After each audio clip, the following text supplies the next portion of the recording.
Kena fol shpesh për itikafin, për qëndrimin në xhami.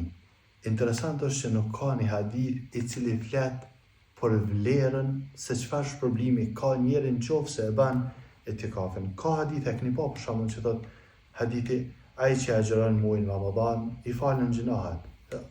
Agjeron muajin Ramadan i falen gjinahet. Nuk ka një hadith në të cilin përmenet se çfarë vlere ka itikafi, qëndrimi në xhami. S'ka kësi hadithi. Kjo nuk do me thanë që nuk ka vlerë.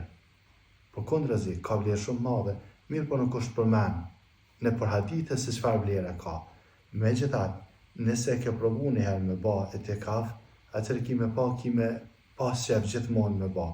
Është ndjenje veçantë kur njeri largohet prej dunjas edhe izolohet në xhami edhe i drejtohet Allahu subhanahu wa taala me sa ka mundësi, me leximin e tina, me salat, me vudun e tina që nuk rrin pa vudu, nuk është si të shtëpia, rrin vazhdimisht me vudu për shkak se ka ardhur për ata, nuk punon kurrë, thjesht i ka marrë 10 ditë për Allahun azza wa jall ose 2 ditë ose 1 ditë sa ka pas mundësi.